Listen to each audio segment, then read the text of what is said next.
오늘 말씀은 19장 초반에서 사도 바울이 아볼로 제자들에게 믿을 때에 성령을 받았느냐 이렇게 질문 던지셨고, 그들에게 예수님에 대해서 잘 가르쳐 주시고 안수했을 때 성령 받은 사건의 속편입니다. 이제 바울이 성령 체험한 교인들을 데리고 열심히 가르칩니다. 그런데 마음이 굳어 순종치 아니하는 사람들이 있었고, 이들이 교회에서 소동을 피웠다고 성경은 기록합니다. 이로 인해 사도 바울은 그동안 하지 않았던 새로운 사역을 시작합니다. 이것이 바로 두란노 소원 제자 사역입니다. 9절에 보면 바울이 방해하는 사람들과 붙어서 싸우지 않고 배우고자 하는 교인들을 따로 세워서 제자 만드는 일에 집중합니다. 제자들을 따로 세우라고 했어요. 제자 세우는 일을 위해 사도 바울은 먼저 예수 믿는 것 방해하고 성령의 역사를 회방하는 자들을 떠납니다. 이 교인들인데도 이런 나쁜 짓을 한 겁니다. 사도 바울은 자신을 배척하는 복음의 해방꾼들과 맞서려 하지 않았어요. 이런 사람들로 인해 에너지를 소모하지 않으려고 하는 것이라 봅니다. 여기서 따로 세우다라고 번역된 아포리조라는 헬라어는 경계선을 그어 구별한다는 의미입니다. 바울이 예수 제대로 믿고 싶어하고 더 말씀 배우고 싶어하는 교인들과 복음의 해방꾼들을 분명하게 선을 그어 구분한 겁니다. 다음으로 날마다 강론함입니다. 두란노 소원에서 매일 아침 11시부터 오후 4시까지 진짜 예수 믿는 것이 무엇인지 제자 되는 공부를 합니다. 두란노 소원이라는 것은 두란노라는 이름을 가진 사람이 소유한 사설학원입니다. 소원이라는 건 헬라어로 스콜레라고 그래가지고 스쿨, 학교란 뜻이에요. 배움의 자리다. 날마다 매일 집중해서 훈련을 받았다고 했어요. 10절에 보면 2년 동안 바울은 한 장소에 머물러서 소수의 택한 사람을 말씀으로 훈련하는 일에 집중합니다. 예수님 3년간 제자들에게 그러셨던 것과 마찬가지죠. 세상을 변화시킬 사람들을 집중해서 제자 되도록 훈련했다는 겁니다. 이렇게 나니까 10절에 어떻게 됩니까? 아시아에 사는 자는 유대인이나 헬라인이나 다 주의 말씀을 듣더라 이렇게 되어 있어요. 참 중요한 내용입니다. 영어로 보면 All the Jews and Greeks who lived in the province of Asia heard the word of the Lord 이렇게 되어 있어요. 그러니까 소수의 사람들, 말씀 배우기를 삼하는 사람들을 집중해서 제자 훈련을 했더니 예배소를 넘어 아시아 지역의 모든 유대인이나 헬라인이 복음을 들었다는 겁니다. 많은 사람들을 놓고 외친 게 아니에요. 말씀을 삼하는 자들을 집중해서 가르쳤더니 온 아시아를 넘어가는 유대인과 헬라인들이 말씀을 듣게 되었다. 저는 굉장히 중요한 포인트라고 생각합니다. 지난 수십 년간 개신교 전도의 문제를 중요한 지적한 것 중에 하나가, 잘 들어보세요. 우리 개신교는 온 세상을 구원해야 한다는 것처럼 전도한다, 선도한다 그랬지만 정작 자기 교회 주일학교 못 지켰다는 거예요.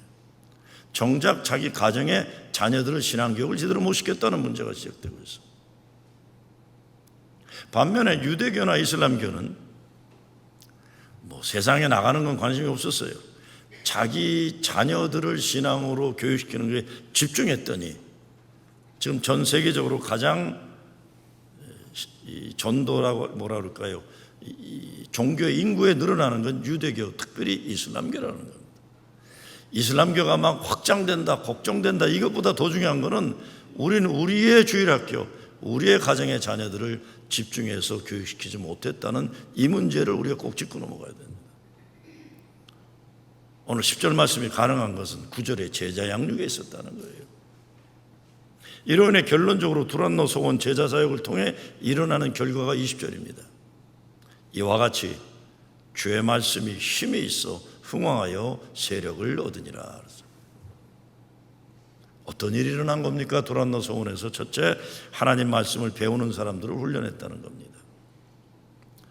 사도 바울이 로마서 10장 17절에서 이렇게 외칩니다. 믿음은 들음에서 나며 들음은 그리스도의 말씀으로 말미암았느니라. 그래서 말씀을 듣게 되면 믿고 믿게 되면 주의 이름을 부르고 구원을 얻는다는 거예요. 아무 것이나 사람들 좋아하고 재미난 것 가르친 것이 아니라는 겁니다. 오늘 10절에서 주의 말씀이라고 했어요. 교회에서 모든 것이 주의 말씀을 중심으로 이루어져야 됩니다. 그래서 바울은 빌립보 3장 7절에 보면 무엇이든지 내게 유익하던 것을 내가 그리스도를 위하여 다 해로 여길 뿐더러 이렇게 얘기합니다. 8절 9절에 넘어가면 바울은 또한 모든 것을 해로 여김은 내 주 그리스도 예수를 아는 지식이 가장 고상하기 때문이라.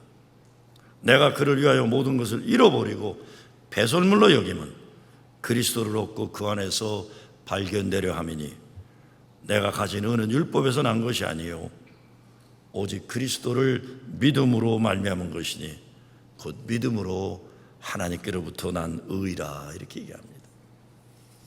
바울의 목표는 복음입니다. 그리스도만을 얻는 데 있다. 오직 주의 말씀을 전하려고 가르쳤다는 것이죠. 두 번째, 능력을 나타내는 사역이에요.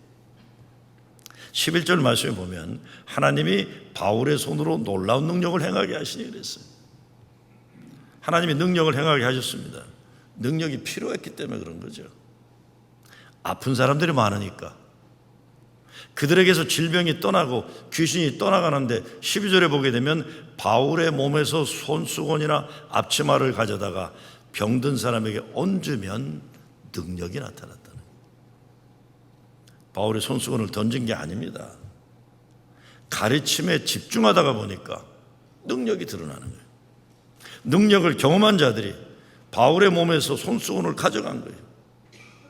그것을 병든 사람에게 얹어줬다는 겁니다. 말씀을 배우다 보니 하나님 사랑, 하나님의 은혜, 하나님 능력을 알게 되고 그것을 아픈 사람들에게 보여주고 싶은 열망이 제자들에게 일어났다는 거예요. 병고침의 역사가 일어난 거죠. 예수님이 마가복음 16장에서 이렇게 얘기합니다. 믿는 자들에게는 이런 표적이 따르리니 곧 그들이 내 이름으로 귀신을 쫓아내며 새 방언을 말하며 뱀을 집어올리며 무슨 독을 마실지라도 해를 받지 아니하며 병든 사람에게 손을 얹은 즉 나으리라 하시더라 그랬어요.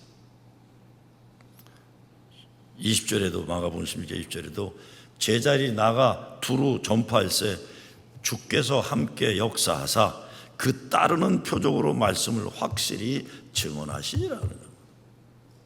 그러니까 두란노 소원에서 제자 사역을 통해 일어난 역사는 예수님이 일으키셨던 그 역사를 재현시키는 사건이에요. 예수님이 그리하셨으니 바울이 그리한다는 겁니다. 그런데 세 번째, 복음이 흥황하는 곳에는 항상 방해가 있었습니다.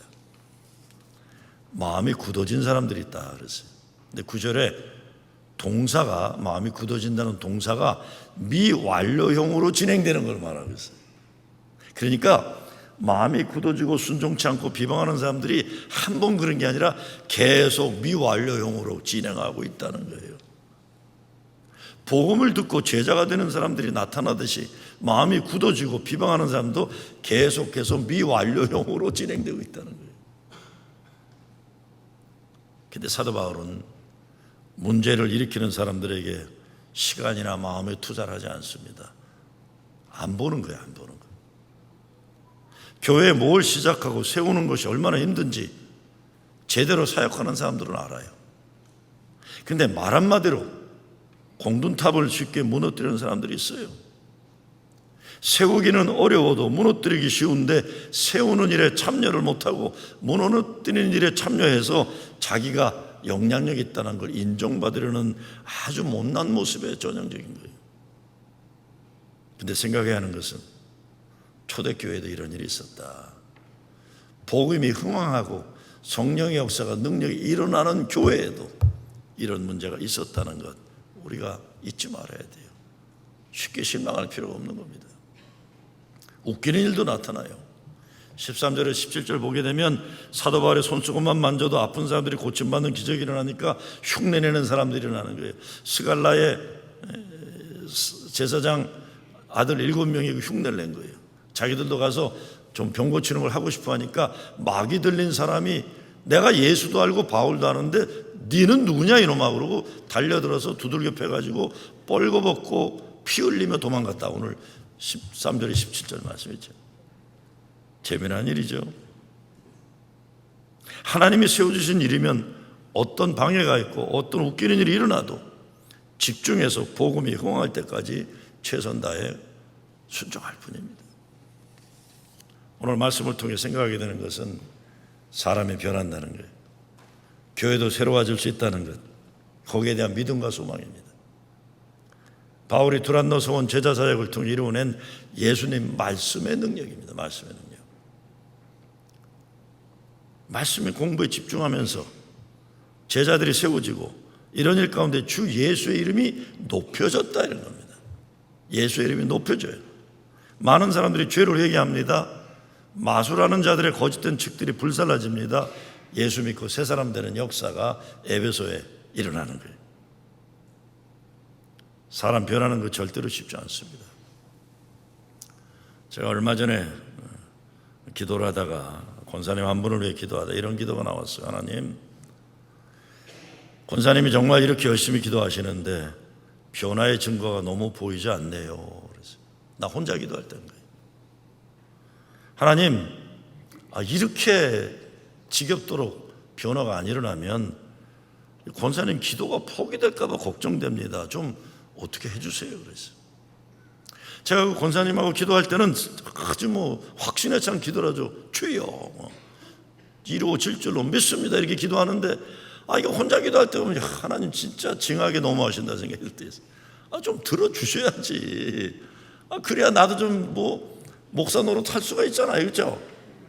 기도 응답이 팍팍 일어나고 그래야 우리 목사 대단하다 월급도 올라가고 그럴 수 있잖아요. 근데 아이고 정말 안 되는 거예요. 그러니까 내가 기도하다가 하나님 이렇게 안 되면 권사님 기도까지 포기하면 어떻게 되겠습니까? 그래서 하나님 기도마저 포기하게 되면 안 되는 게 않습니까? 믿음 없는 목사의 생각이에요. 나보다 그 교인들이 믿음이 더 강해요. 가만 보면 교인들은 열심히 기도하세요. 하나님 좀 도와주세요. 포기하지 말아야 돼요.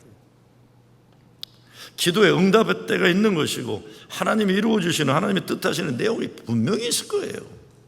방해하는 자들에게 눈과 마음을 빼앗기지 않고 집중해서 2년간 가르쳤다 그래요. 그러니까 복음이 호황하는 일사가 일어나는 거죠.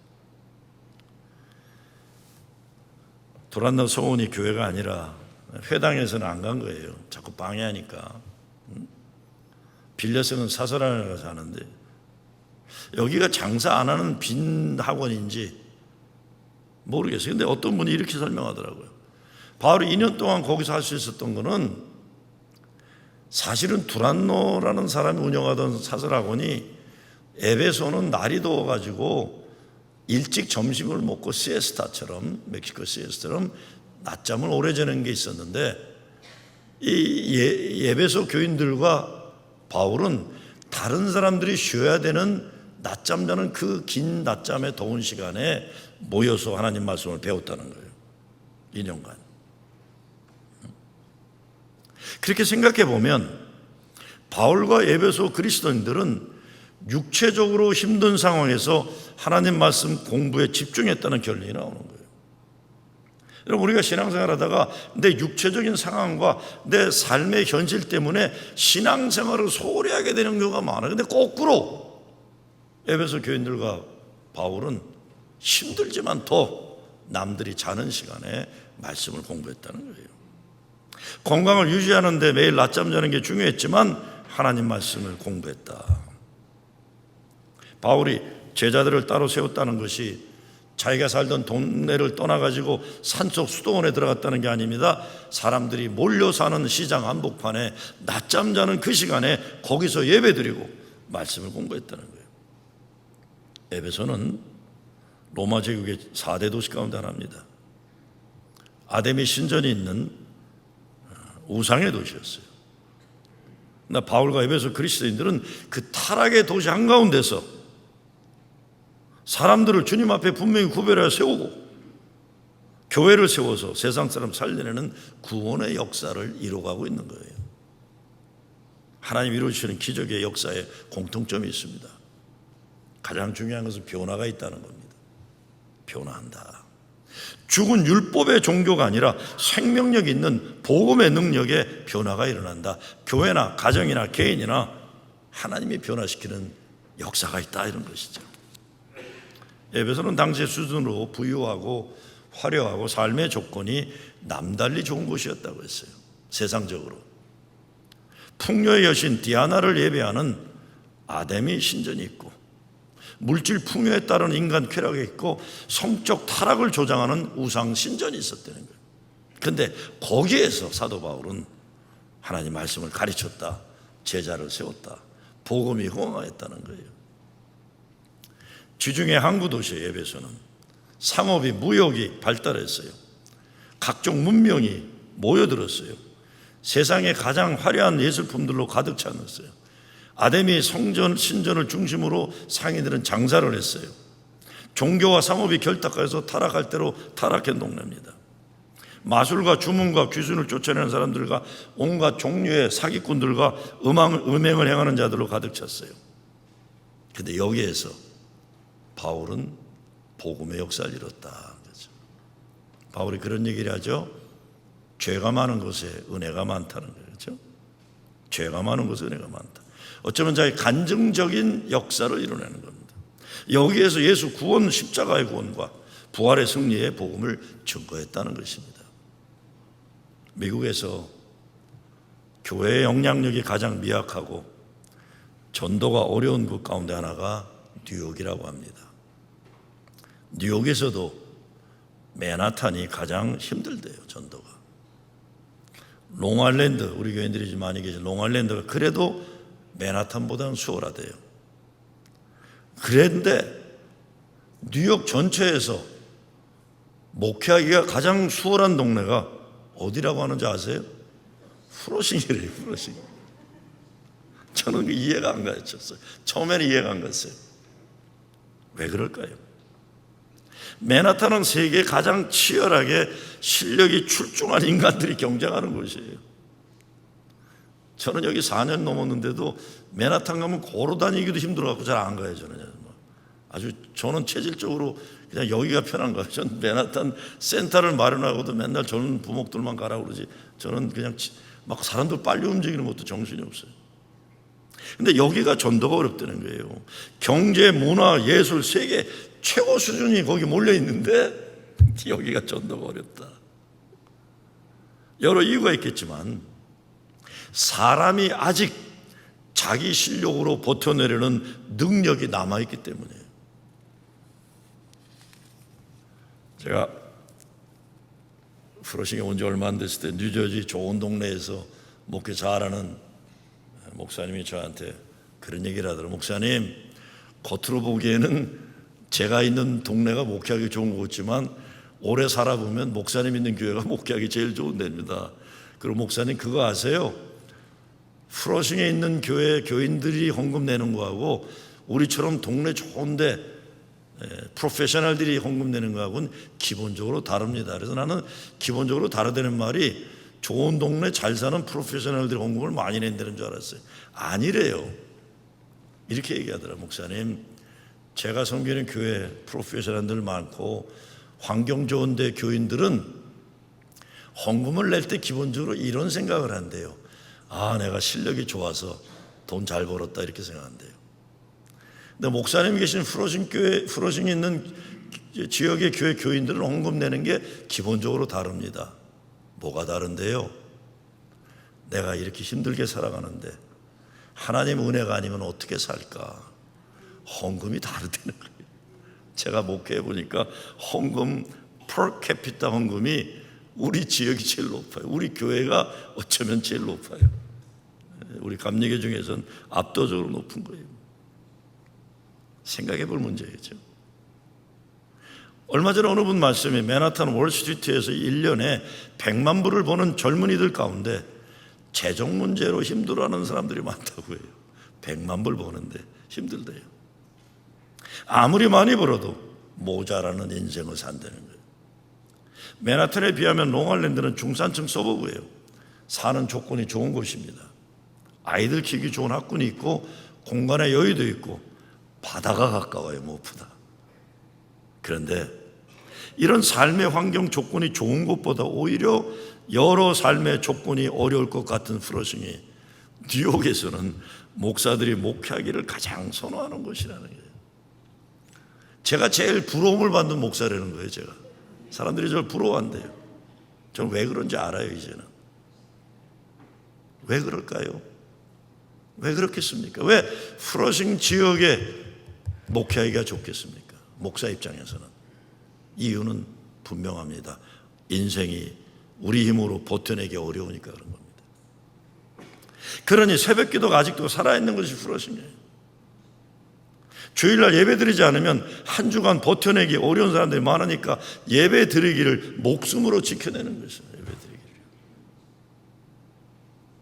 좋은 동네에 있는 교회들은요, 이 더위면 그냥 문 닫고 다 아마 놀러 갈 거예요. 근데 우린 여기보다 롱아일랜드는 10도, 20도가 더 추워요. 그렇죠? 아시죠? 근데 이 더운데 뉴욕에서 제일 더운 동네에 있는 분들이 주일날 예배 안 빠져요. 안 빠지는 거예요. 성가대도 그렇죠. 오늘 같은 날은 그냥 부목사 특송시켜도 돼요. 그렇죠? 근데 직접들 하시는 거예요. 우리는 변함이 없어요. 우리는 변함이 없는데. 왜? 예배가 중요하니까. 사도 바울이 예배소에서 두란노서 온 제자 사역을 했다는 것 우리가 잘 생각해 보면 정말 앞으로 우리 교회가 맨하탄 젊은이 목회를 감당하는 것이 얼마나 힘들고 어려운 일일지 감을 잡게 돼요. 맨하탄이 전도하기 제일 어려운 곳이에요. 그런데 예배소에서 제자 만드는 일에 집중했다는, 그렇다면 프로싱의 본부를 둔 우리 교회, 여기가 본부예요. 여러분, 여기가 본부예요. 프로싱의 본부를 둔 우리 교회가 참고 기다리며 감당해야 할 역할이 얼마나 중요한지 생각하지 않을 수 없어요. 정말 생각할수록 재미나는 현실이에요. 제가 지난주에 감독 소집한 어느 교단 우리 연예 모임에 갔어요. 그런데 우리 감독이 우리 연예 교회 현실을 도표를 쭉 나누는데 이렇게 보니까 어느 교회 하나가 압도적으로 맨 위에 있고 쭉 떨어지다가 그 다음에 500명 밑으로 좀 몇 개 있다가 그 다음에 100명 밑으로 쭉 내려가요. 그래서 나는 이 교회가 어느 교회인가 봤어요. 압도적으로 위에 있어요. 어느 교회일까요? 내가 옆에 있던 우리 흑인 친구 목사가 툭 치면서 이건 니네 교회라고 해서 이게 우리 교회냐? 이렇게. 그럼 다른 교회들은 이렇게 조그마냐? 내가 깜짝 놀랐어요.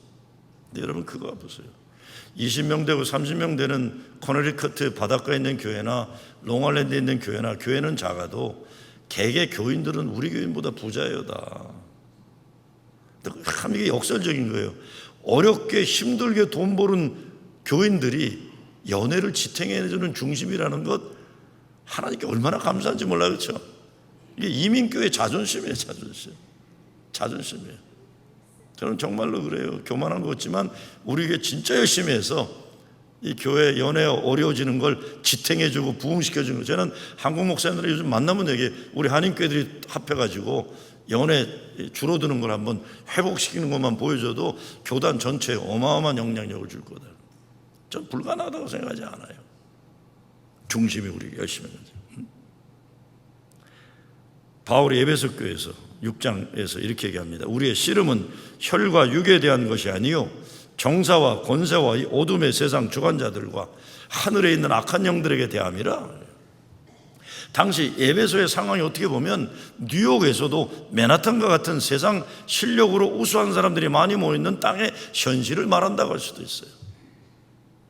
바울에게 이것은 영적인 싸움이었다는 거예요. 하나님의 도와 거리가 먼 문화가 팽배한 한복판에 두란노서 온 제자 양육을 통해 예수 십자가 구원과 부활의 승리에 관한 메시지를 집중적으로 가르쳤다는 거예요. 그러다 보니까 10절에서 아시아 전체 유대인과 헬라인들이 복음을 듣게 되었다는 거예요. 그런데 어떤 주석가는 사도 바울이 에베소에서 집중으로 제자를 세우는 사역을 한 것에 대해 에베소라는 도시야말로 오히려 율법주의와 종교 문화에 사로잡혀 스스로 종교적인 의로움에 빠진 교만한 종교적 사람들보다 복음이 들어가기에 좋은 조건이었다고 말해요. 우리 교회가 앞으로 맨하탄 선교에 대한 소망이 여기에 있겠다는 생각을 해보는 거예요. 돈 아무리 많이 벌고 세상적 실력이 있는 것 같아도 영적으로 주님의 사랑을 목말라 하는 복음이 흥황할 수 있는 기회가 거기에 있다는 거예요. 사람들의 어려운 위기는 하나님에게 기회가 된다는 것이 바로 그 얘기를 하고 있는 거예요. 오늘 사도 바울은 목회 전략을 보면 우리가 생각하게 되는 건 집중이라는 단어입니다. 집중. 어떤 사람들은 마음이 굳어 순종치 않고 무리 앞에서 이 도를 비방하거늘, 영어로 이거를 obstinate라고 번역했는데, obstinate란 말은 당나귀 고집이라는 거예요. 그리고 어떤 번역에는 pighead라 하죠. 돼지머리 고집이라 하죠. 난 돼지머리는 순대로 먹는 건 줄 알았더니 또 고집센 거로 나왔대. bullheaded라고 또 배워서 황소 고집이다. 황소 머리는 소머리 국밥에 쓰는 건데, 그러니까 고집센 걸 얘기하네. 고집센 걸.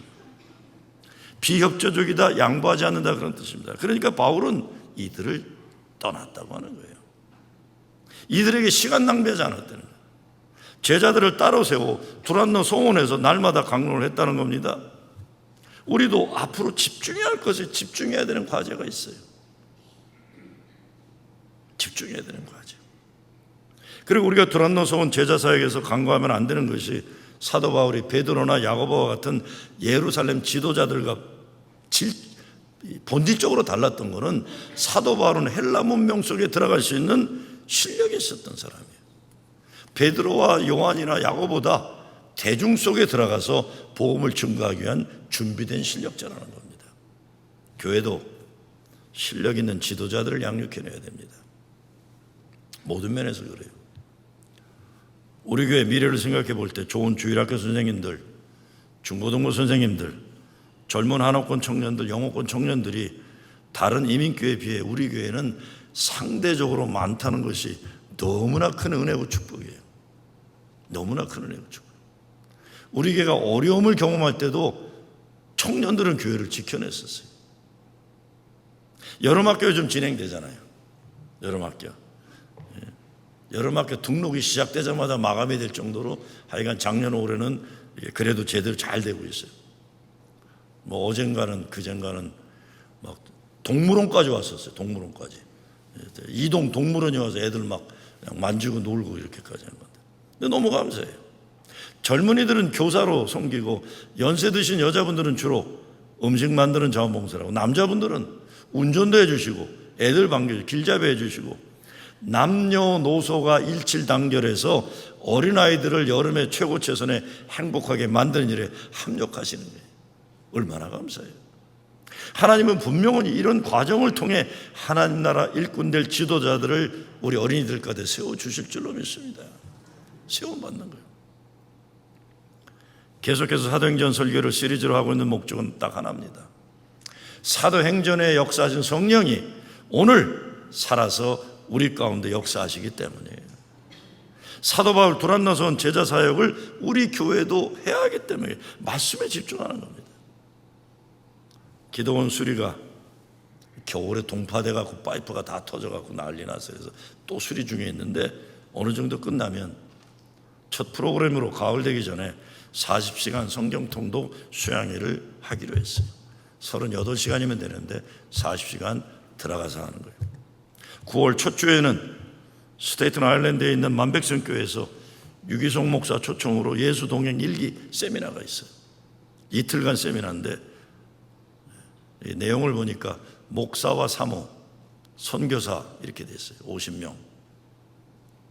거기 담임 목사님 이정분 목사님이 목요일날 아이스커피 해달라고 왔길래 내가 아이스커피 잘 해주면서 얘기했어요. 이 목사와 사모라면 우리 교회는 어렵다 그랬어요. 첫째 사모는 안 갈 거다 그랬어요. 우리 교회 입장에서는 목사와 사모보다 큐티 리더들이 가야 하니까 요거 좀 고쳐달라 그랬어요.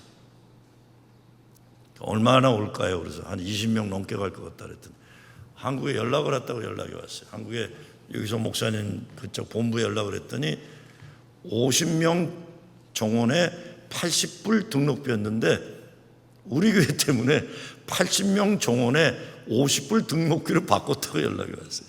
얼마나 감사한지 몰라요.